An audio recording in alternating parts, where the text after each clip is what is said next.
During the winter season, the average normie hibernates, and Bitcoin is essentially non-existent. But there remains a dedicated class we call the humble sat stacker.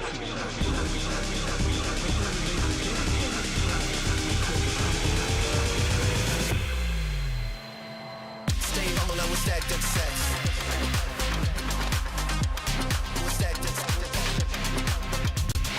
So turn up the pressure and we turn up the hash. Turn up. Stay humble and we'll stack up sets. We'll stack up. So turn up the pressure and we turn up the hash. Turn up. Bitch me humble.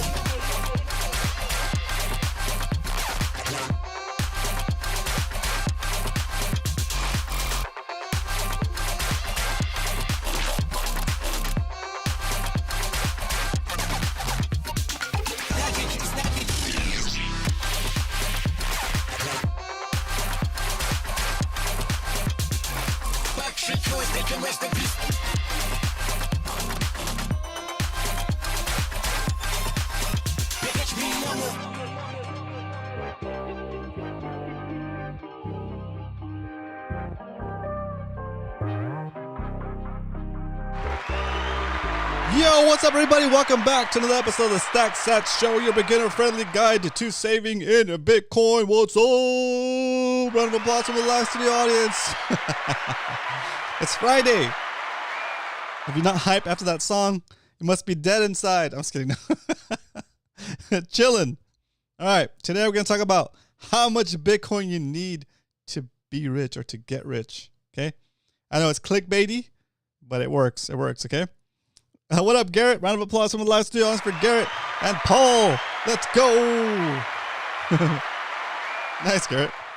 Nice. Sorry for the last minute change. I had to do some stuff for work, so I had to shift this show around, but it works. And it's Friday, and Bitcoin is actually locally low, so it's at 51,000. Looks like. Let's get into the first segment of the show that we like to call Set Strength. All right, today the price of Bitcoin is $51,011. Okay,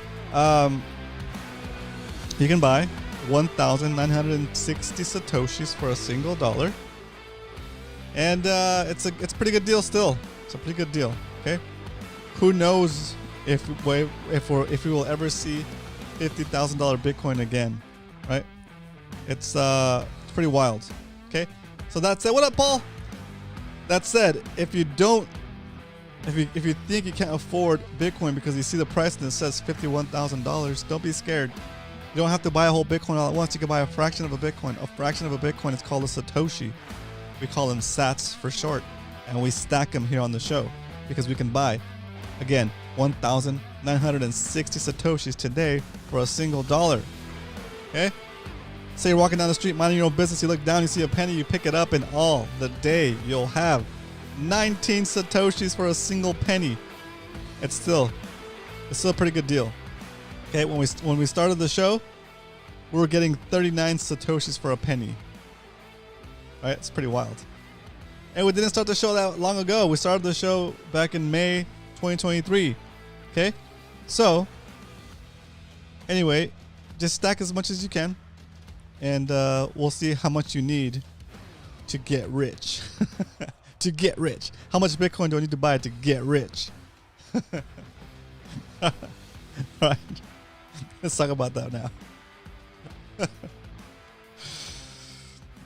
Getting people to look at Bitcoin by saying things like that. How much Bitcoin do I need to be rich? How much Bitcoin do I need to get rich? Is it's kind of clickbaity, right? But it does get you in the door, and there's truth to it, right? Let's talk about that. We're gonna use this tool called I think they call it the When Moon tool by Jimbo, the consensualist, observablehq.com. Maybe we'll talk about the link when we get there. But today we're gonna talk about that. How much Bitcoin we need to get rich. All right, let's jump into the Why We Stack segment. Why we stack to get rich, of course. I'm just kidding. We stack because Bitcoin conserves our purchasing power. It actually grows our purchasing power against the dollar because it's not debasing like the dollar. Okay, can't make more Bitcoin, and you can make more dollars. So the more the dollar expands, the more monetary units they make in dollars, the less each unit is worth. And when they make new money, they don't give you any new money. They just make more of it. And when they do that, they devalue your percentage of the money supply. And that's really what your money represents. Your money represents a percentage of the money supply, right? And when you negotiated your salary or when you negotiated a job you did, that price that you negotiated has to do with the amount of things that percentage of the money can buy you, and you decide whether it's a fair trade for you or not, right? So the idea is that, but since the money continues to expand and the percentage and the whole money pie gets bigger, but the monetary units you're holding do not just magically grow, then you are in essence holding a smaller percentage of the overall money supply as the money supply increases. Okay, so that is how you're being devalued. That is how you're losing purchasing power, right?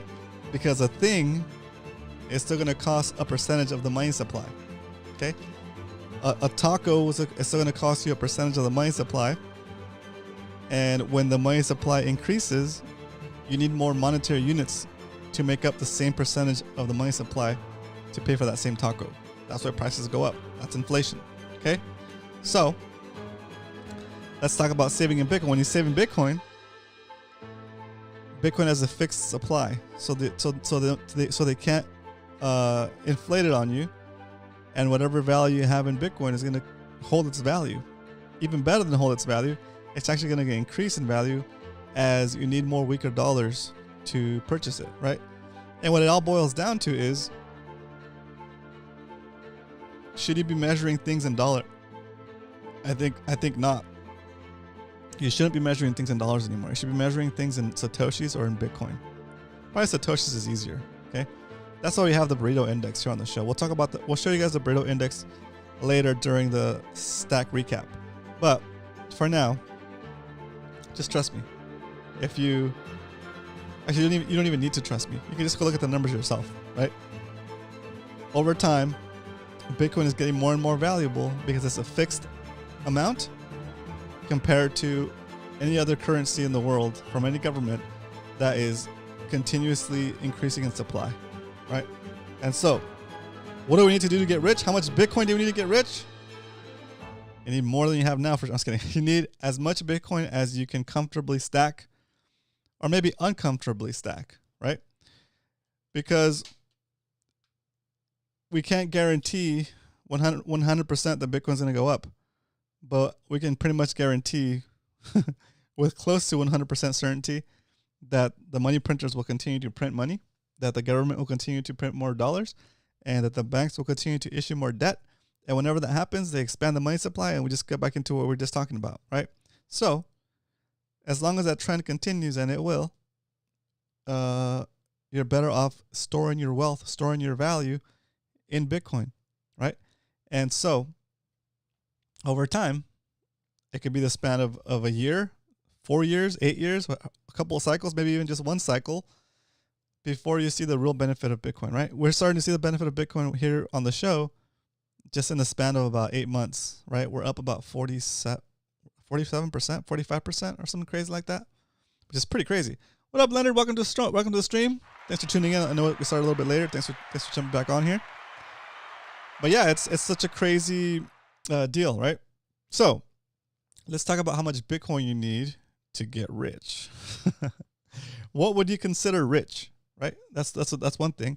Like somebody living in a different country that maybe where the cost of living is less, they would consider maybe their opinion of what rich is a little bit different than ours, right? Like how when you say rich, what do you want to do? Do you want to be like world traveler on yachts and helicopters type of rich?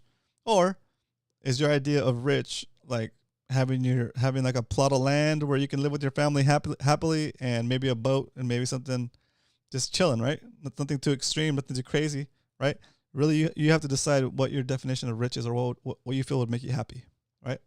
And then once you have an idea of how much that lifestyle, or maybe you don't want to change your lifestyle, you want to continue to live the same lifestyle you live now, minus the working part, right? So that maybe that's what you consider rich, right? Living in your current situation without having to work and just having time to do whatever you want to do, right? So is that what you would consider rich? Maybe, right? It's different people have different ideas of what they would consider rich, right? So with that said, with that caveat in mind, let's jump into maybe this sheet. It's called the When Moon. It's a website. I'm going to bring it up on the browser here. Boop. There it is. And it's kind of like it's for fun, right? It's for fun. It's kind of like daydreaming about winning the lotto, right? But you probably have more certainty of getting wealthy with Bitcoin than you do with winning the lotto. I put the link in the chat in case you guys want to go check it out or follow along with me. Basically, this chart, you tell it how much Bitcoin you plan on stacking, right?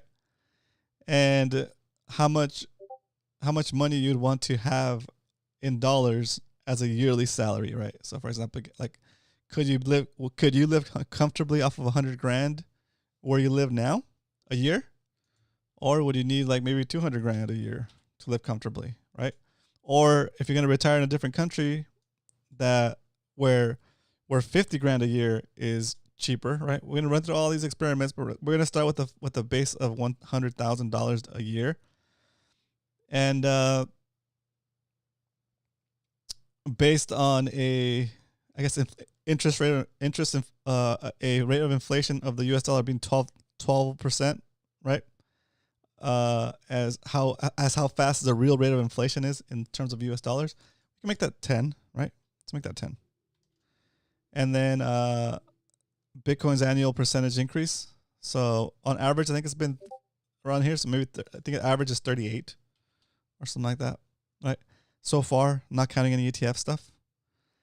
And so based off of the numbers we put into this thing, if you have 1 Bitcoin saved up, or maybe let's start with half a Bitcoin. 0.05 Bitcoin. Okay. You want to make 100,000. That's right. What up, Garrett? What up, Grant? Let's see you in here. Let's see you in here, Grant. All right. So there's your stack. What is that? 500.5. Not 50 million sats, bro. Something broken? 0.5. Is that broken? Oh no, that's right. It's right. I'm seeing it. I'm seeing it wrong. Yeah, 0.05. 0.05. Actually, you know what? Let's do the show. Let's do the show numbers so we have the show numbers in here.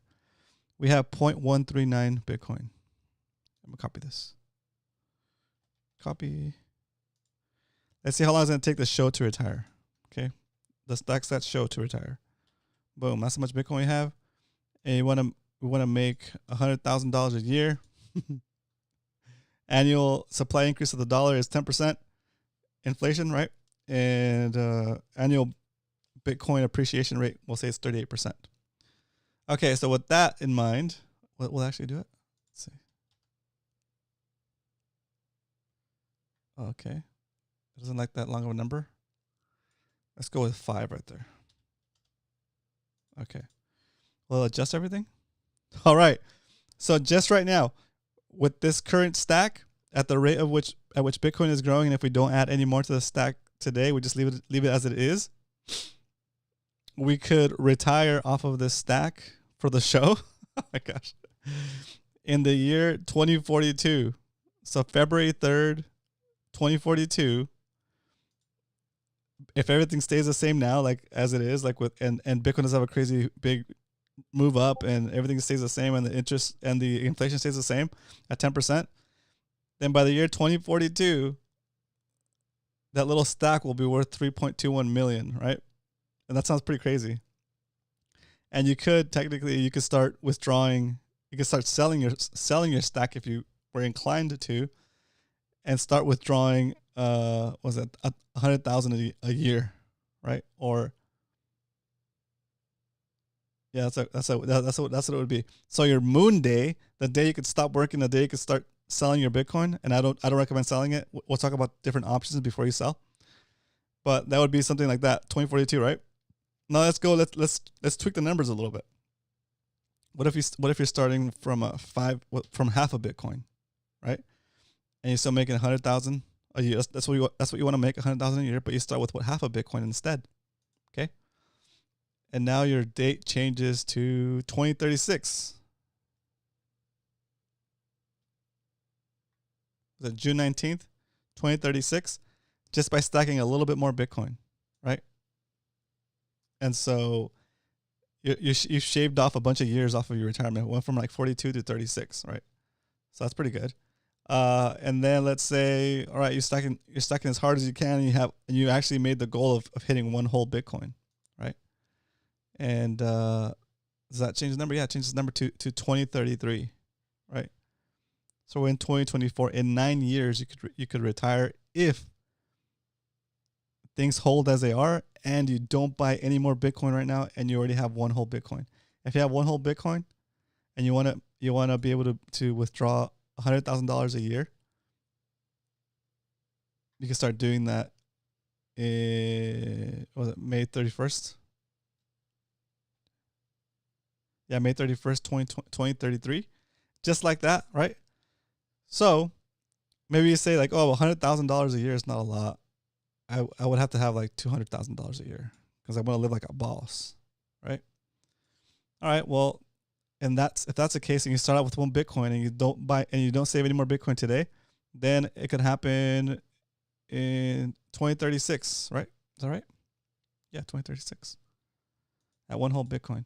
But let's say you're stacking your mind up, and you actually got yourself to 2 Bitcoin, right?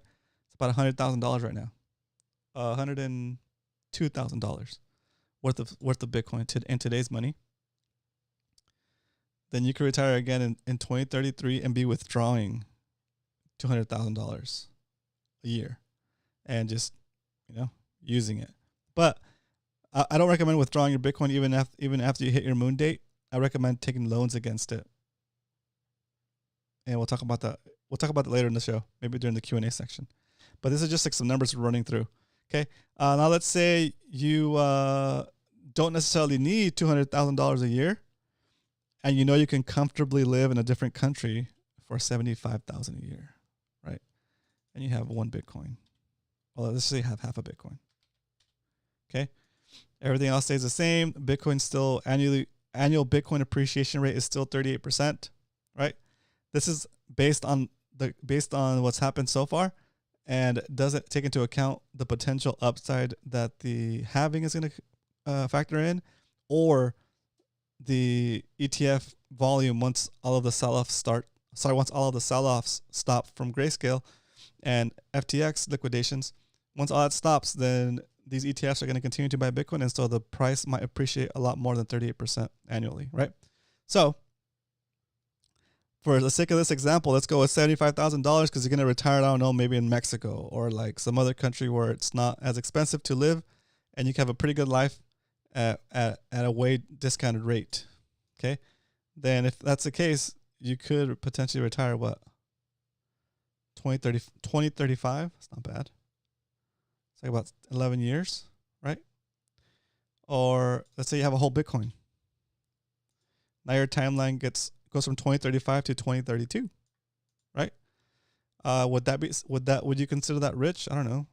If you have your time and you have and you live in a place you want to live, I mean, that makes sense to me. Let's say you have 2 Bitcoins. Okay. Your retirement could come in this scenario in 5 years, right? So you really get an idea of the potential here, right? Of having that much of a stack. So it goes from like 102,000 to 698,000, right? Pretty wild. It's pretty wild. Okay. Now let's go back to reset this to 1 Bitcoin. No, we'll do half a Bitcoin, 0.5 Bitcoin. And you want to retire at you want to make 100,000 a year. And the rate of appreciation for Bitcoin goes a lot higher because of the ETFs, right? Let's go with even 55%, right? That changes everything, right? And then the real rate of inflation maybe goes from 10 to 12%, right? Because they're printing money out of existence, and at this point, the debt, the interest on the national debt is like $1 trillion a quarter or something like that. Might even be closer to $1 trillion every. I forget how much it is, but it's up there. It's crazy. So that means they would have to print more money faster, right? If that's the case, then it changes all the numbers around, right?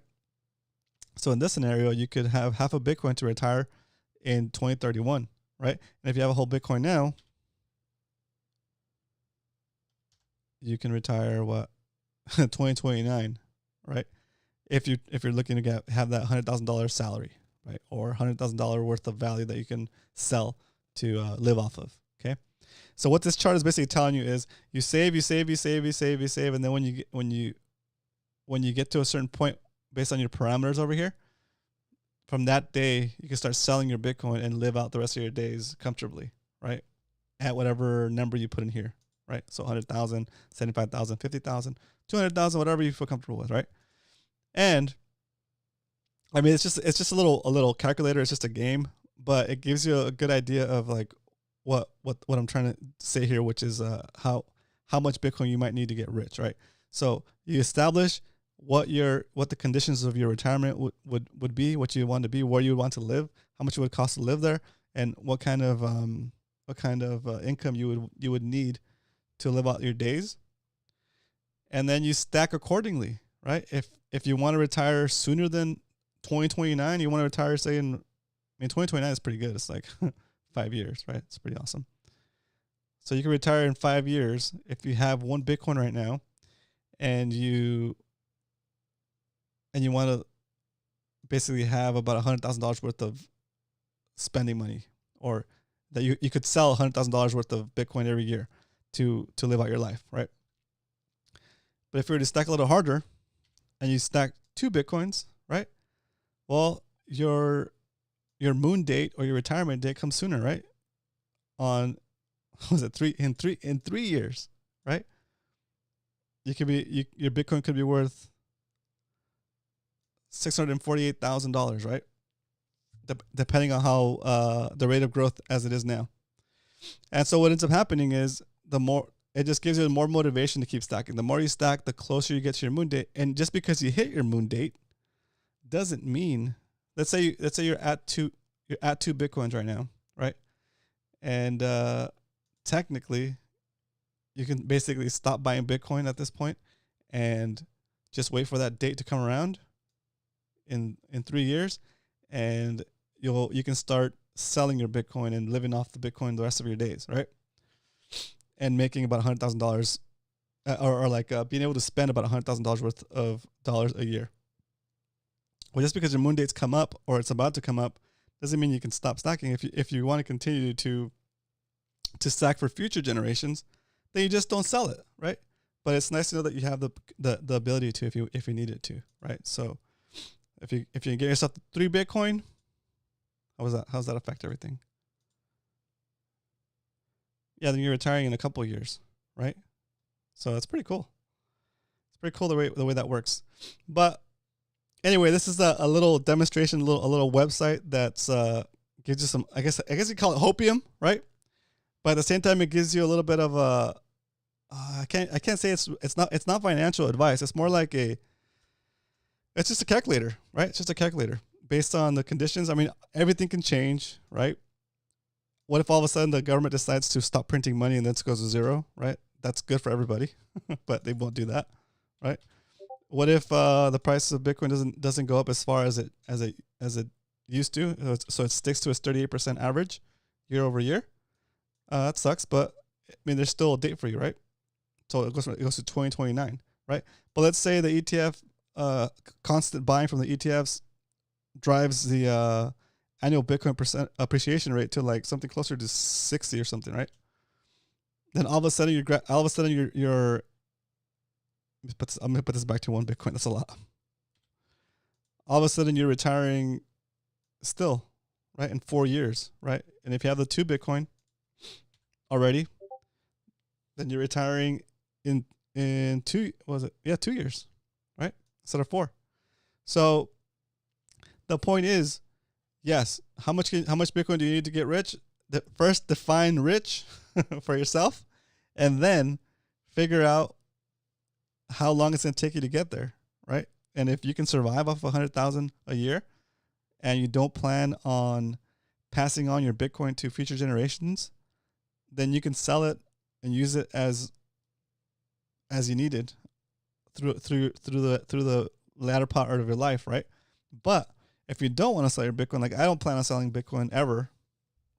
So my plan is to, once I get to a point where I have enough wealth, enough, I guess you would call, like if you think of it, if you think of it in terms of like owning a property, let's say I have a bunch of properties and they're worth $1 million, or have a property and it's worth $1 million. Okay.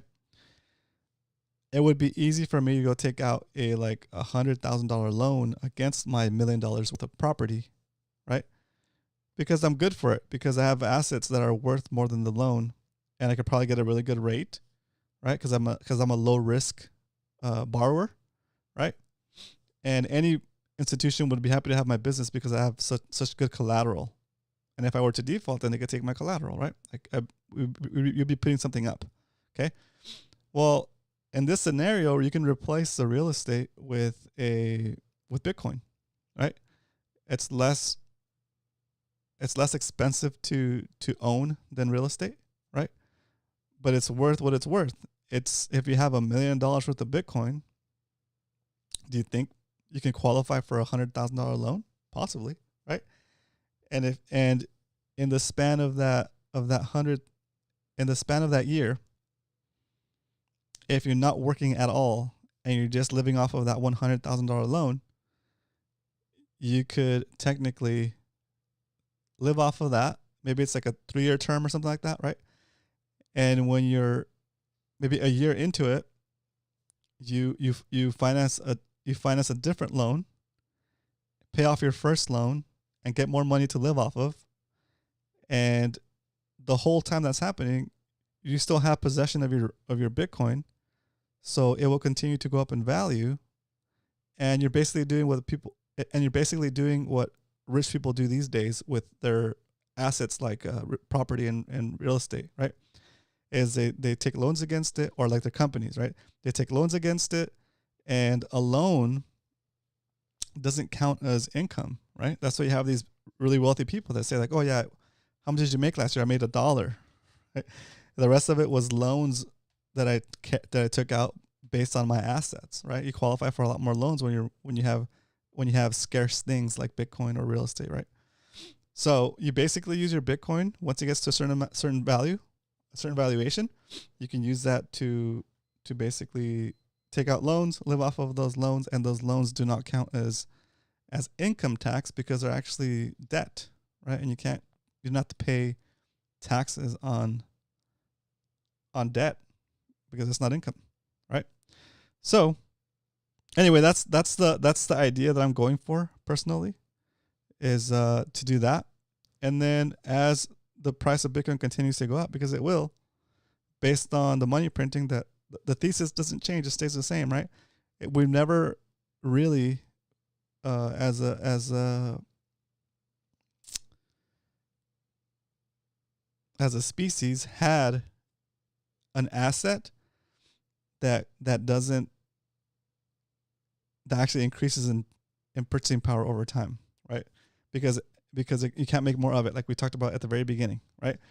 Like you can make more of everything else, but you can't make more Bitcoin. So it's built into this to the Bitcoin that it just gets more expensive, right? It just becomes more valuable, right?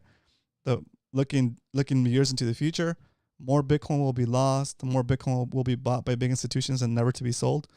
So it'll be more and more scarce. There'll be more and more demand for a supply of something that keeps getting smaller and smaller. Okay, so if that holds true, then no matter what the current money system is, if it's the dollar or anything else, or the next thing we go into, your Bitcoin will still be more valuable than everything else, right? And as other people start to understand that, and other countries start to understand that, other institutions, companies start to understand that, more and more of that wealth or that value will flow into Bitcoin, because it just makes more sense to keep your savings in Bitcoin, to keep your wealth in Bitcoin, because everything else is costing you too much of a percentage on that value, to where you're basically just choosing at what speed you're going to get robbed at, right? If you keep it in cash, you're getting robbed really fast. If you keep it in gold, you're getting robbed maybe like you're getting robbed about half of your wealth in about 30 years, 35 years, right? If you keep it in the stock market, maybe you're losing a little bit slower, but you're still losing over time, because you're paying taxes on all that stuff and management fees, and you might be right there, right with the rate of inflation. So the money supply is expanding, they're devaluing you at the same rate or more than the profits you're making off of being in those stocks, right? So when you're in Bitcoin, you're outside of that system, and so your purchasing power is going up consistently over time. And as more of those assets, as more people find that out and figure that out, then they'll start selling off those other things that have been monetized by accident, like real estate, gold, right? It's just been those are a good way to store value in the past, because we didn't have anything better. But now we have something better. And as people figure out the new asset class, a better asset class about Bitcoin, then all those other things that were being used as a store of value, we're going to start demonetizing, and most of that value will flow into whatever is going to keep the value the longest. And Bitcoin is the one that's going to keep the value the longest at this point, because again, you can't make more of it, right? And if you can't make more of it, that means it's the hardest money to make, okay? Because you can't make more of it, and that's it. That's game over at that point, right? And you're starting to see it now, and it's so hard to grasp that, to understand that, if you haven't been doing the research, and if you haven't been, if Bitcoin is a new concept for you, okay? Because we were all born into a system that we don't understand, and that we don't understand it on purpose. Not because we didn't try to understand it, but because the way the system is set up is we don't get taught that stuff in school, right? You have to go out, you have to go through enough pain, enough failed experiments on your own to look for different answers. So you tried real estate, you tried stock investing, you tried investing in bonds, you tried what's it called, futures trading, selling puts and calls. You tried all that stuff, right? And you tried all the things that tell you to do to get ahead in life, to sell you the American dream.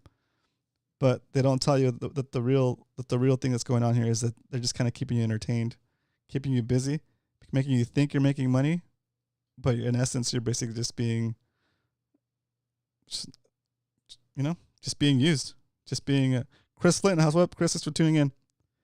NC in the house. What up, North Carolina? Let's go. Nice welcome, Chris. In essence, you're just being entertained so that you can continue to produce and make somebody else wealthy, which is kind of whack. What up, Andrew? Thanks for tuning in. So, rolling it all back to the beginning of the show, what do you need to do? How much Bitcoin do you need to get rich? Well, define define what rich means to you, and continue to do what we've been doing here Monday through Friday, stacking sats, and eventually you'll get your stacking goal. But guys, it's not that far away. Okay. We're not talking about saving for 40 years. We're not talking about saving for 30 years. Okay. Talk about like maybe 10. Most of the examples we did here today were mostly we're under 10 years before you hit your moon date. Right. So keep stacking and I'm telling you, it's such an easy thing to do relative to everything else. And no matter what you do with anything else, get a better education, work 2 jobs, do all this extra work, start a business that's actually doing good and being doing good for society and making profits. And even then, you can have the best business. You got to be making more than 10 or 12% a year in profits or in gains to even keep up with inflation, right? And what company, what company can do that without being a monopoly, right? Think about Nvidia, Microsoft, Google, right? The Magnificent Seven, they call them, right? Why is it that like 7 companies out of the whole S&P 500 are the ones making all the profits, right? It's because they have like they have monopolies over certain aspects of the economy, right? Or technology, right? But you don't need to do that. All you need to do is stack sats, save in Bitcoin, right? And you'll be more profitable just saving in Bitcoin, no matter what job you do now, than if you went and try to start a company.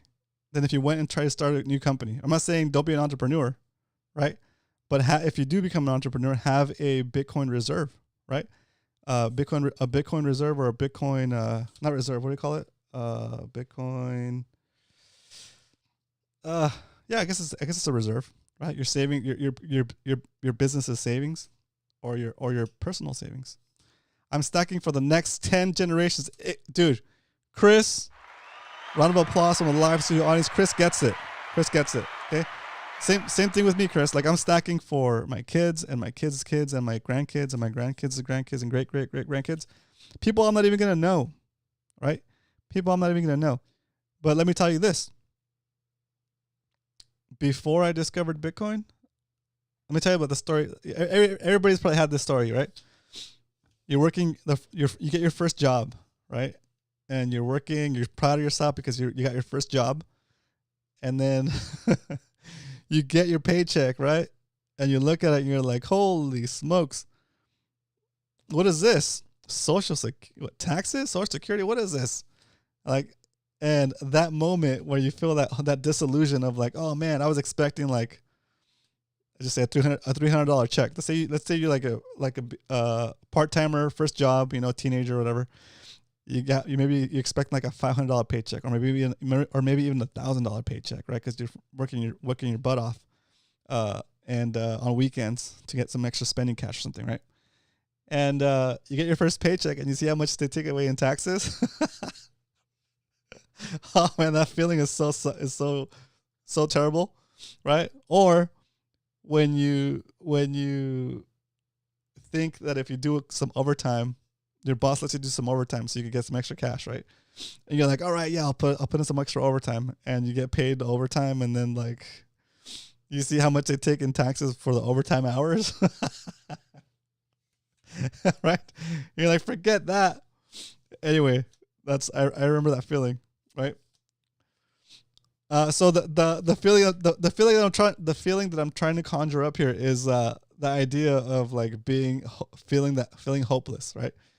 Feeling like no matter what you do, how hard you work, how much overtime you do, how many extra jobs you do, how many Ubers you drive on the side, you're still somehow falling behind, right? You see a lot of those videos these days with like people complaining about like how much groceries cost and the cost of living, and comparing their lives today to their parents' lives, where the dad could work one job and support a whole family of 4 on like $100,000, right? And this person on these people in the videos are making like close to that money, but they can barely afford like an apartment on their own, single life, right? And just struggling to get by, right? And that's because you're getting shafted on both ends. You're getting your money is being devalued, so it's worth less and less. And so as soon as you agree to a salary, the instant you agree on a salary, you are already losing money, because every day the money increases in supply, so it inflates. So the money you agree to work for, the money you agree to trade your time for, it's already shrinking before you even as you're earning it, you're earning less and less, right? And on top of that, the prices of things are also going up, right? So because it's costing more of those debased dollars to buy the same stuff, right? And so you're losing on both sides. That's why you can never catch up, right? And again, no matter how many jobs you work, no matter how educated you get, you'll never be able to beat the money printer or the money printer and the debt issuance. Because even though right now most people like you and I that have regular jobs can't maybe qualify for loans, big businesses can still qualify for loans, right? Because they can show they have what they call cash flow. And so even though they say that increasing the interest rate is supposed to help with inflation, it doesn't help with inflation for those big companies, because those big companies still have big lines of credit. And when they get loans, when they get debt, that those dollars that they get issued in the form of debt are not different than the dollars that you and I work for. So the money supply is still increasing, even with the interest rate going up. So the only people suffering are the people that have to work regular jobs and saving in dollars. All the big institutions can continue to get wealthier. That's why you have like a wealth gap, and that's why that wealth gap keeps getting bigger and bigger, right? Because even though regular people can't get loans, big institutions can still get loans, and they can continue to grow the money supply.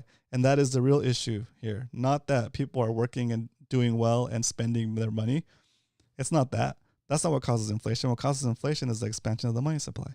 And who expands the money supply? Not you and I. We don't expand the money supply. The government expands the money supply, right? With or without your permission. And they don't care if it's, and it doesn't matter if it's a Republican or a Democrat in the office. They're all going to expand the money supply because that's what they're there for. They're there for access to the money printer so they can get rich and their friends can get rich. And the people that paid for them to get into office get rich. That's the whole system. That's how it works. So the only way you can get out of that system is by taking whatever money, whatever value you can work for and accumulate, and put that value into Bitcoin, right? Because now when you put that money into Bitcoin, that value into Bitcoin, now all of a sudden, guess what? You flip the script on these guys, right? Now all of a sudden, when they inflate the money supply, they're actually making you wealthier, right? Because now you're one of the guys holding the assets, right? Now even though we might not be technically rich at this point, right? We have assets now. We have an asset class. We have Bitcoin that you can get into without having to put a down payment on it, right? Imagine if you try to get a house, right? If you try to get like $1 million, like a $500,000 home, you need $100,000 just to get in the door, just to get a loan, right? And that might be out of date now. You might need more than that. Now you might need a bigger percentage of it nowadays, right? And your loan would be like 8% or 7.5%, right? So not even worth it. But you still have to save up $100,000 to even get in the door, to even get looked at, have great credit, and be able to make that payment, pay the insurance, and all of that, right? So the barrier to entry on a home, on your first home, is so high, right? The barrier to entry on even a car these days is high for most people, right? It's pretty wild. It's pretty wild. But what's the barrier to entry on Bitcoin? Depends on your exchange, right? $10 or $5. But on Swan, it's $10. Your barrier to entry is $10. Can you save $10? Yeah, you probably throw away $10 on coffee or something, or like cigarettes, or whatever, right?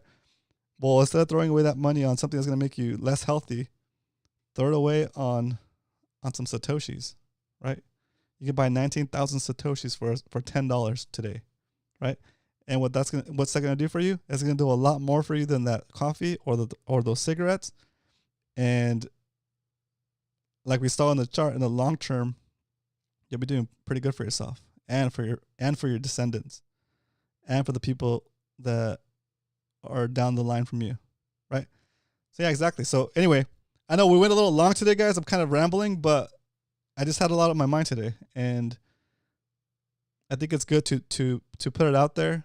And I know some of the stuff I say might not make 100% sense for you guys, but that's the whole point. The whole point is just to have the conversation and to be challenged. If something I said doesn't make sense to you and you feel like it's wrong, I have no problem with hearing you out, fielding your questions, because I know that in the long run, that's going to make me smarter. It's going to make me understand it even better. And if I'm wrong, I'd like to find out before I spend too much on this, right? But so far, since 2021, I've been stacking. I'm kind of newish to Bitcoin. In all of the time I've spent trying to figure out what's wrong with this thing, I haven't been able to figure it out. Okay. And if anything, I've become more convinced, more convicted that this is a way to save. And that's Bitcoin. How many BTC should one have, Western country, before having a child?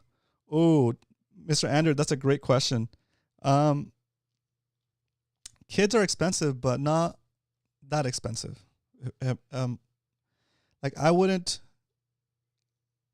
I didn't. Let's just say this. I didn't have any Bitcoin when I had my kids. I didn't even know Bitcoin existed. And even if I did know Bitcoin existed, I wouldn't trade any of that time or delayed having my boys in my life in any way based on Bitcoin, right? Kids are resilient, you know. I think any child living in a Western country is going to be better off than like 99% of the kids in the world, right? Just by being born in a Western country, honestly. And so I would have no reservations about having kids before X amount of Bitcoin, because, you know, things are expensive. we should provide the best for our kids. So just curious to hear your thoughts. Yeah. And I think more than anything else, having a good loving environment for your kids would be more priority than having a certain stack of Bitcoin, right? But having your kids for sure motivates you to you're stacking for somebody else now, right? I mean, you always are stacking for somebody else, but it drives the point home even further. If you're stacking for your kids, it makes you stack even harder. So I wouldn't put a stack count on it before you have kids. I would just say the fact that you're into Bitcoin and that you understand it and you're having thoughts like this already makes you like a way better parent than most parents anyway. So there you go.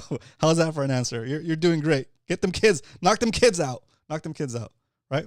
So very, very true. Very true. That's what I think. Anyway, bro, we haven't even done the stack recap. Let's jump into the stack recap because we don't only talk about stacking Bitcoin. We actually buy Bitcoin here every Monday through Friday, normally at 12:30 p.m. Pacific Standard Time, 3:30 Eastern. Let's jump into the stack recap. All right.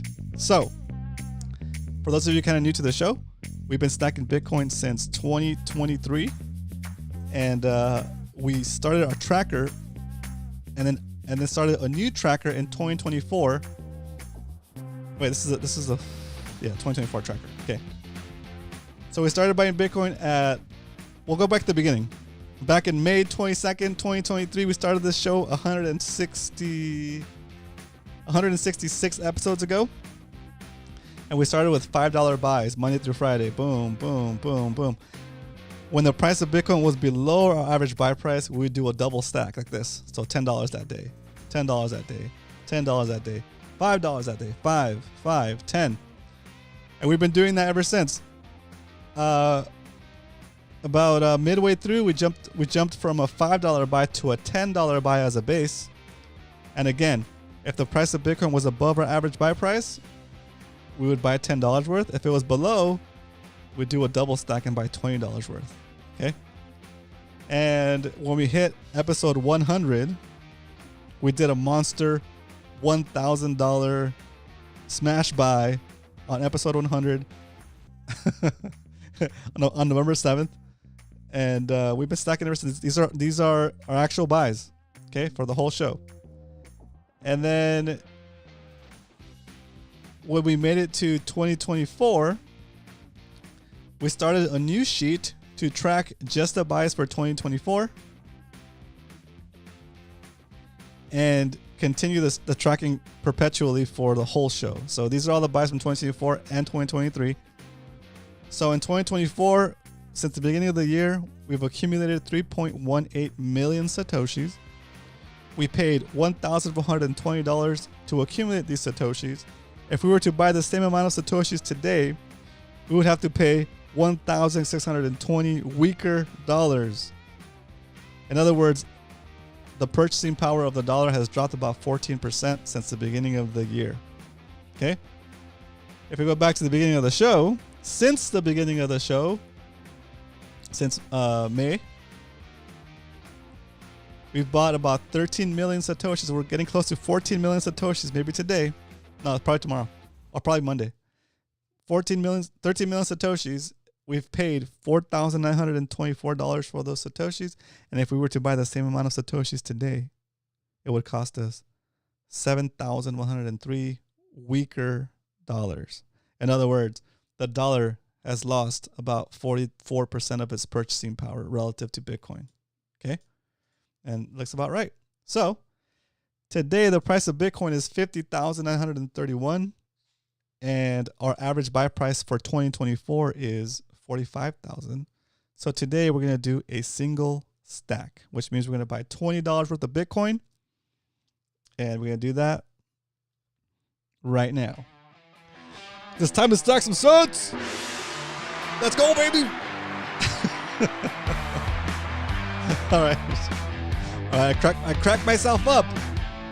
All right. We're stacking over at Swan Bitcoin. If you want to stack with us, you can get $10 worth of free Bitcoin when you sign up through Swan. Here we go. We're doing 20 today, right? Let me get this preview up. My preview. Take my screenshot for my notes. There it is. Boom. And it's time to cut the music. Hit that drum roll, please. We're buying $20 worth of Bitcoin right now, live during the show. Over on Swan Bitcoin. Let's go. Will the transaction go through before the drummer gets tired? Let's see. I cracked myself up. There it goes. Start going. Start going. Hey guys, I appreciate you guys smacking the like. I appreciate it. We've got 7 likes in here. Thanks so much for doing that. And if you're new to the stream, you have any questions at any time, do put them in the chat. I love fielding questions. All right. Well, we'll let it sit there for a little bit while we talk. There it goes. Just like that. We've accumulated some more Bitcoin today on a Friday. And what else is there to do but chill? All right. Let me jump into the spreadsheet and we get updated with today's buy. 2, 23, 24. The price was $51,035. We bought $20 worth and we got 0.0003897 Bitcoin, which is also 38,797 Satoshis. All right. Our show stack for 2024 is looking good, guys. It's looking good. Let's go update the full sheet. Update the full sheet. Boom. Look at that. 38,797 Satoshis. Adding that to the cumulative stack. And we are so close to 14 million sats. To 0.14 Bitcoin. The show is going to retire before I do. Oh, man, that's funny. All right. There it is. Just like that.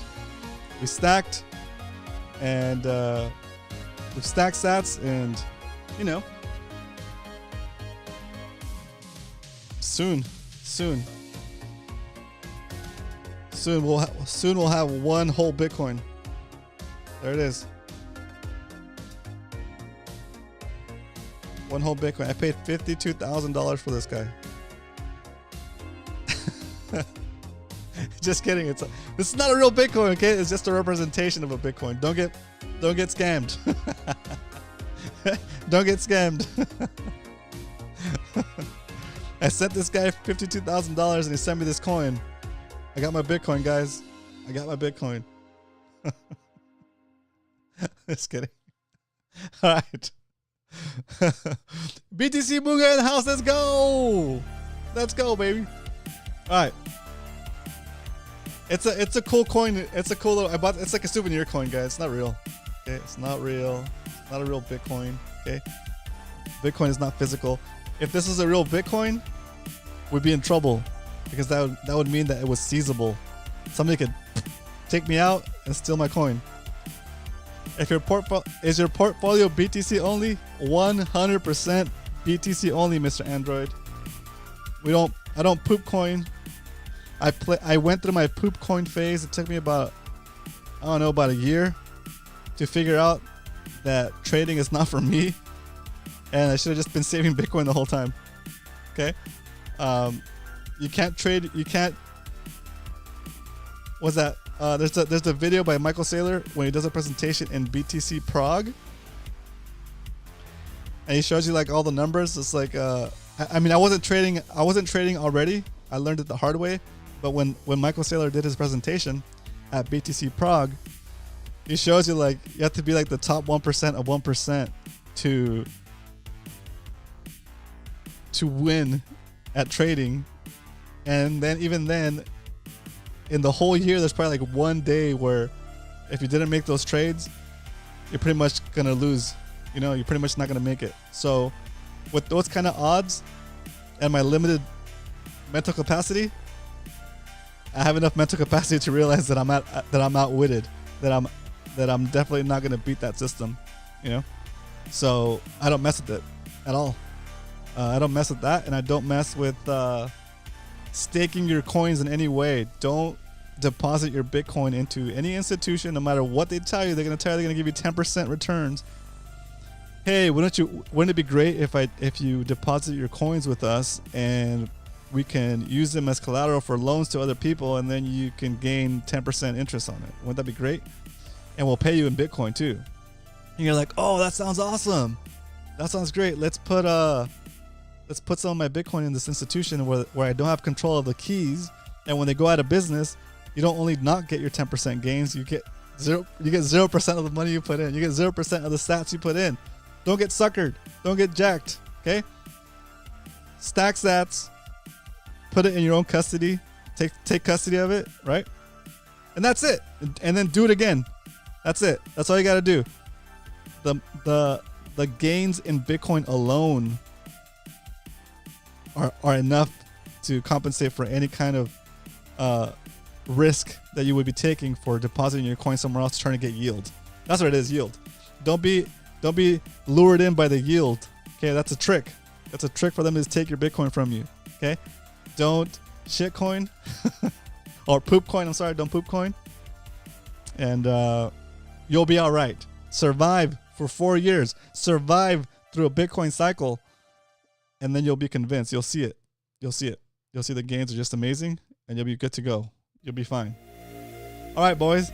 With that said, I appreciate every single one of you. Thanks for tuning in today. Mr. Android, BTC, Moon Guy in the house. Let's go.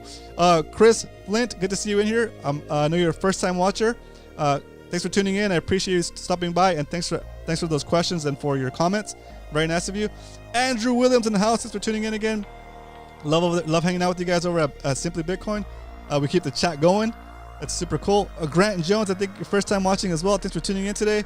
I appreciate you coming by. Hopefully you enjoyed the show. You've subscribed, and you'll be back on Monday, where we'll be here stacking sats all day, Monday through Friday. Shout out to Garrett. Shout out to Paul. Shout out to Leonard. I'll see you guys on Monday. But until then, remember, if you ain't stacking, you're slacking.